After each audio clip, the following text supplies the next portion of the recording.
આજનો બેટા આપણો ટોપિક છે લીલના પ્રકારો। તો આપણે કાલે જોયું હતું કે રંજક દ્રવ્યોને આધારે લીલને 3 ભાગમાં વહેંચેલી છે। પહેલો પ્રકાર છે ક્લોરોફાયસિન। કયો છે બેટા? ક્લોરોફાયસિન, જેને ઇંગ્લિશમાં ક્લોરોફાયસિન। આ જે ક્લોરોફાયસિન સમૂહની જેટલી બી લીલ છે એને લીલી લીલ અથવા તો હરિત લીલ તરીકે પણ ઓળખાય છે। એટલે જેને લીલી લીલ અથવા હરિત લીલ તરીકે ઓળખાય છે। એને શું કહેવાય છે? લીલી લીલ અથવા હરિત લીલ તરીકે ઓળખાય છે કે બેટા। પ્લસ આ જે લીલ છે, લીલી લીલ અને હરિત લીલ, એ ક્યાં જોવા મળે? તો સામાન્ય રીતે એનું સ્થાન જોઈએ તો એ મુખ્યત્વે ખારા પાણીમાં જોવા મળે છે। એટલે તમે એનું સ્થાન જુઓ બેટા, તો એ સ્થાનની દ્રષ્ટિએ એ મુખ્યત્વે મીઠા અને ખારા પાણીમાં જોવા મળે છે। જે મુખ્યત્વે મીઠા અને ખારા પાણીમાં જોવા મળે છે। ઉપરાંત આ જે લીલ છે એનું તમે રચના જુઓ તો રચના, આ લીલની રચના કેવી હશે? તો આ લીલની રચનામાં કેટલીક લીલ એવી છે કે જે એકકોષીય છે, કેટલીક લીલ એવી છે જે એકકોષીય છે, કેટલીક લીલ એવી છે જે વસાહતી છે, અને કેટલીક કેવી છે? તંતુમય છે। એટલે રચનામાં જોઈએ તો કેટલીક લીલ એક કોષીય છે, જેને શું કહેવાય બેટા? તો એનું ઉદાહરણ તરીકે આપણે જોઈએ તો એના ઉદાહરણ તરીકે ક્લેમાઇડોમોનાસ હશે। કઈ હશે? ક્લેમાઇડોમોનાસ। એ કેવી છે? એક કોષીય લીલ છે। કેટલીક એવી છે જે વસાહતી છે। વસાહતી એટલે કેવી? કે જે જૂથમાં જોવા મળે। ઓકે, કેટલીક વસાહતી છે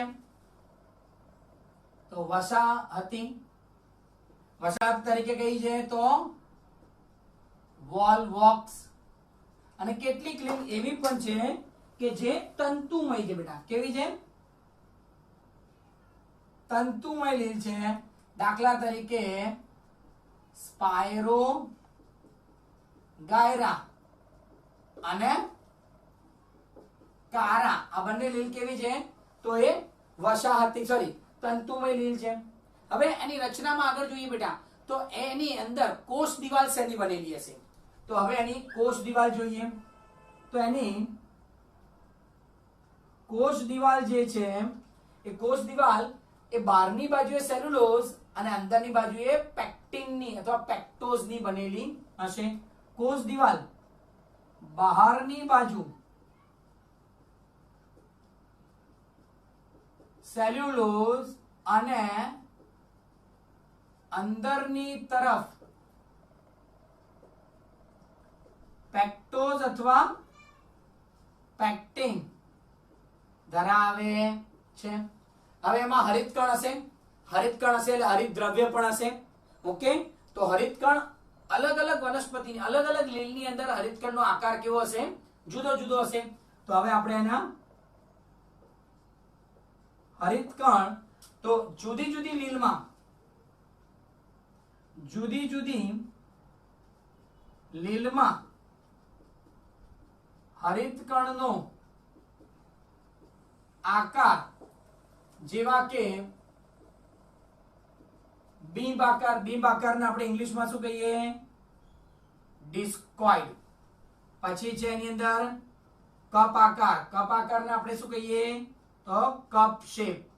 પછી કયો આકાર હશે? તો પછી હશે જાલાકાર। કયો? જાલાકાર। એને ઇંગ્લિશમાં શું કહેવાય? રેટિક્યુલેટ। પછી કયો હશે બેટા? તો પટ્ટી આકાર, પટ્ટી આકાર હશે, એને ઇંગ્લિશમાં શું કહેવાય? Ribbon shape. પછી કયો હશે બેટા? તો કુંતલાકાર, અને કુંતલાકારને શું કહેવાય? Spiral shape. એટલે જે હરિત દ્રવ્ય, હરિતકણ છે એ હરિતકણ અલગ અલગ આકારની અંદર જોવા મળશે। એ ઘણી વખતે બીંબ શેપમાં પણ હોય, ઘણી વખતે કપ શેપનું હોય, ઘણી વખતે જાલાકાર હોય, ઘણી વખતે પટ્ટીમય હોય, ઘણી વખતે કુંતલ આકારનું હોય. અને આ હરિતકણની અંદર હરિતદ્રવ્ય આવેલા છે. હરિતદ્રવ્ય કયા કયા હશે? તો ક્લોરોફિલ એ અને ક્લોરોફિલ બી હરિતદ્રવ્ય આવેલા હશે. જેમાં ક્લોરોફિલ એ અને ક્લોરોફિલ બી હરિત દ્રવ્ય આવેલ હોય છે. ઉપરાંત આની વાત કરીએ બેટા, તો આની અંદર હું હવે અહીંયા આકૃતિ સાથે પણ તમને જોડે જોડે સમજાવતો જાઉં કે એકચ્યુઅલી ની આકૃતિ જુઓ તો હું પહેલી ક્લેમાઇડોમોનાસ ની આકૃતિ દોરું. ઓકે, પહેલી ક્લેમાઇડોમોનાસ ની આકૃતિ દોરીએ તો ક્લેમાઇડોમોનાસ કેવું હશે બેટા? ક્લેમાઇડોમોનાસ. તો ક્લેમાઇડોમોનાસ નો જ્યારે તમે આકૃતિ જુઓ તો આવી હશે.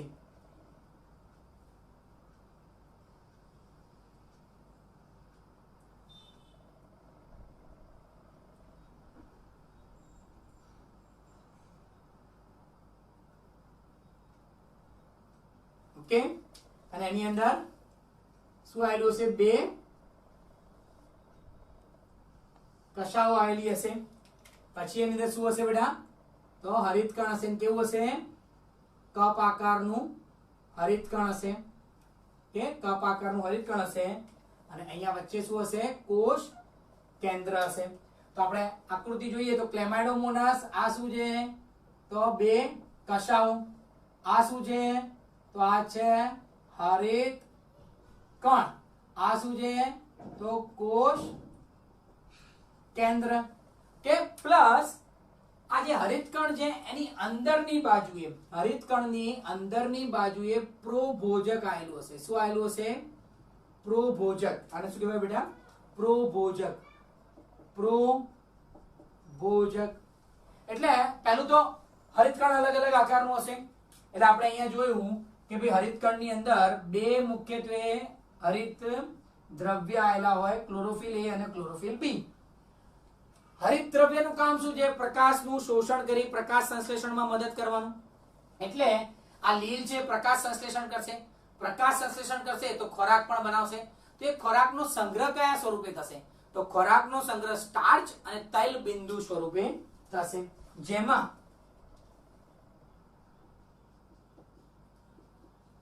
ખોરાકનો સંગ્રહ સ્ટાર્ચ અને તૈલ બિંદુ સ્વરૂપે થાય છે. એટલે બેટા જે ખોરાકનો સંગ્રહ થાય છે એ કયા સ્વરૂપે થાય છે? સ્ટાર્ચ અને તૈલ બિંદુ સ્વરૂપે ખોરાકનો સંગ્રહ થાય છે. આ ઉપરાંત ખોરાકનો સંગ્રહ પ્રોભોજકમાં થશે. વચ્ચે પ્રોટીન અને આજુબાજુ શું હશે? ચરબી. કે ઉપરાંત આ પોઈન્ટ પણ યાદ રાખવા જેવો છે. ઉપરાંત હરિતકણની અંદર, હરિતકણની અંદર શું આવેલું છે? પ્રોભોજક આવેલ હોય છે. જેમાં ખોરાકનો સંગ્રહ થાય છે. અંદરની તરફ પ્રોટીન અને બહાર ચરબી. એટલે આ પણ પોઈન્ટ બહુ ઇમ્પોર્ટન્ટ છે બેટા. પ્રોભોજક કેવું હોય? તો પ્રોભોજકમાં અંદર પ્રોટીન હોય અને બહાર કેવું હોય? તો ચરબી આવેલી હોય. કે એટલે આ જો પ્રોભોજક મેં ડ્રો કર્યું હરિતદ્રવ્યની અંદર આવેલું હોય. ક્લિયર? તો સ્થાન જોયું આપણે ખારા અને મીઠા પાણીમાં. એની રચના જોઈ બેટા. એક કોષીય હોય તો ક્લેમાઇડોમોનાસ, વસાહતી હોય તો વોલ્વોક્સ, તંતુમય હોય તો સ્પાયરોગાયરા અને કારા. કોષ દીવાલ જોઈએ બેટા તો બહારની બાજુએ સેલ્યુલોઝ અને અંદરની તરફ પેક્ટોઝ અને પેક્ટિન ધરાવે છે. હરિતકણ છે એ જુદી જુદી લીલમાં હરિતકણનો આકાર જુદો જુદો હશે. કાં તો બિંબ આકાર હશે, કાં તો કપ આકાર હશે, કાં તો જાલાકાર હશે, પટ્ટી આકાર હશે અને કુંતલ આકાર હશે. પ્લસ હરિતદ્રવ્ય છે તેની અંદર હરિતકણ જે હરિતદ્રવ્ય હશે ક્લોરોફિલ એ અને ક્લોરોફિલ બી. ખોરાક બનાવશે એનો સંગ્રહ ક્યાં થશે? સ્ટાર્ચ અને તૈલ બિંદુ. આ ઉપરાંત ખોરાકનો સંગ્રહ પ્રોભોજકમાં પણ થશે અને આ પ્રોભોજકમાં વચ્ચે પ્રોટીન અને આજુબાજુ શું હશે તૈલ બિંદુઓ આવેલા અથવા તો ફેટ આવેલું હશે કે તો આ ક્લેમાઇડોમોનાસની આકૃતિ થઈ એવી જ રીતે અહીંયા વોલ્વોક્સ કેવું છે ભાઈ વસાહતી છે તો વોલ્વોક્સ ની તમે જ્યારે આકૃતિ દોરો તો એ કેવી હશે એમ તો જુઓ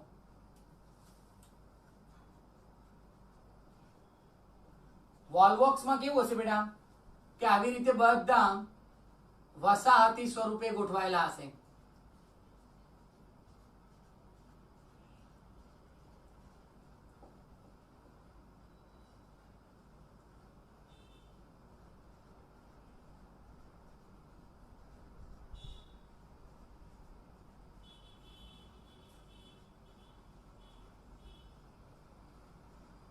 અને બધા એકબીજા સાથે શું થયેલા હશે જોડાયેલા હશે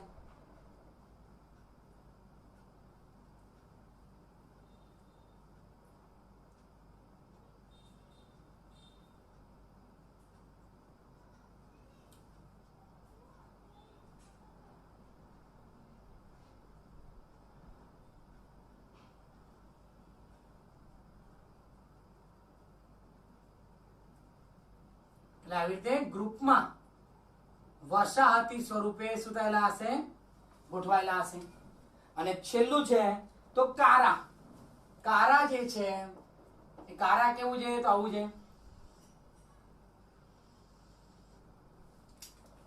અને કેવી છે તંતુ આકારની લીલ છે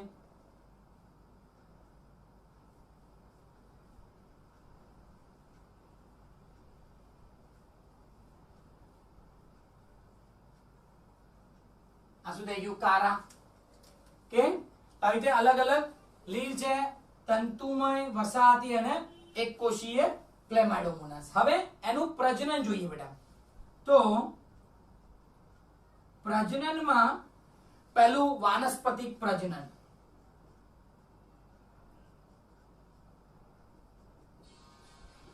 તો બેટા આમાં વાનસ્પતિક પ્રજનન શેના દ્વારા થશે અવખંડન દ્વારા તમે પથ્થર મારો તો બધી લીલ છૂટી પડી જાય અને દરેક નાનો ટુકડો અલગ સજીવ તરીકે વર્તશે એટલે અવખંડન દ્વારા બીજું છે અલિંગી પ્રજનન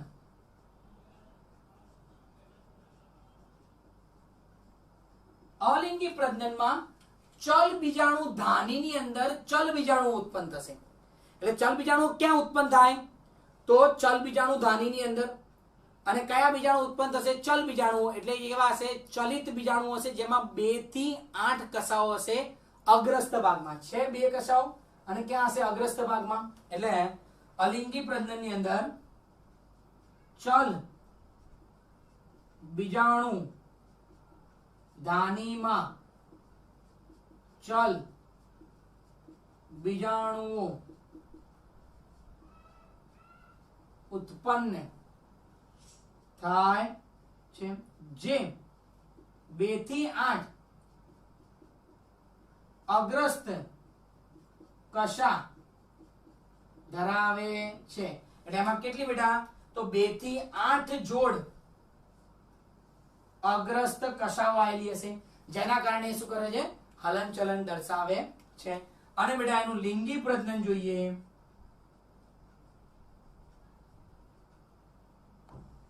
કે લિંગી પ્રજનનમાં શું હશે યુગ્મ બીજાણુ જેમાં યુગ્મ બીજાણુ જોવા મળે છે જેમાં યુગ્મ બીજાણુ શું કહેવાય ઇંગ્લિશમાં ઝાયગોસ્પોર કેવી રીતે બનશે બેટા હમણાં અહીંયા આકૃતિ દોરીને બતાવું છું ઝાયગોસ્પોર જોવા મળે છે જેમાં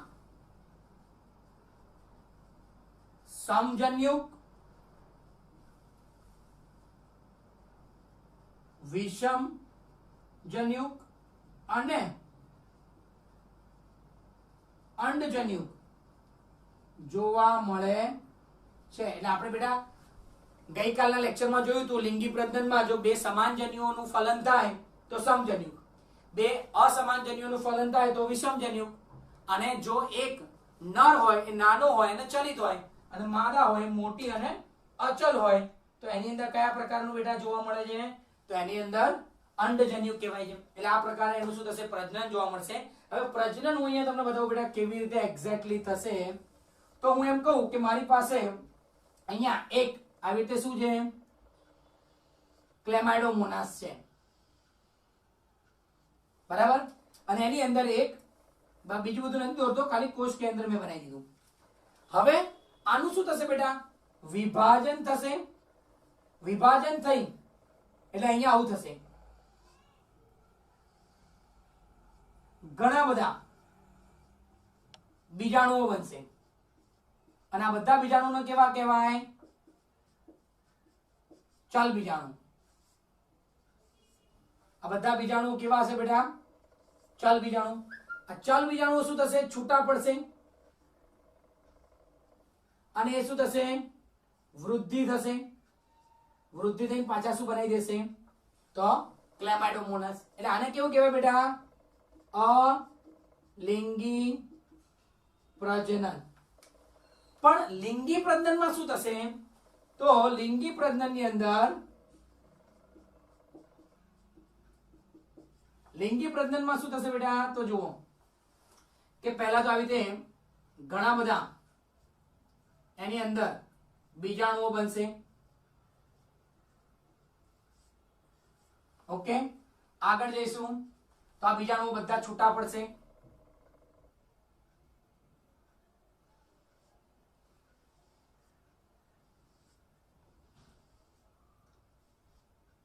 બરાબર. હવે બીજાણુઓ શું થશે?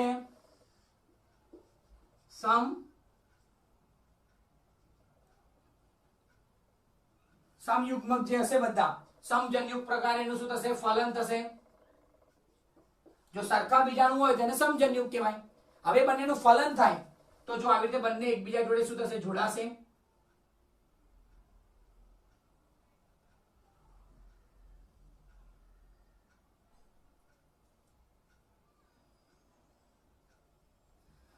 બરાબર. બંને એકબીજા જોડે જોડાયા, ફલન થયું. બંનેનું શું થયું? ફલન. ફલન થશે ને ત્યારે બંનેની ફરતે દિવાલ બનશે. હવે આમાંથી આ પણ એન હશે, આ પણ એકકીય હશે. આ બધા કેવા હોય બેટા? એકકીય. હવે ફલન થાય, ફલન થશે એટલે શું બનાવશે?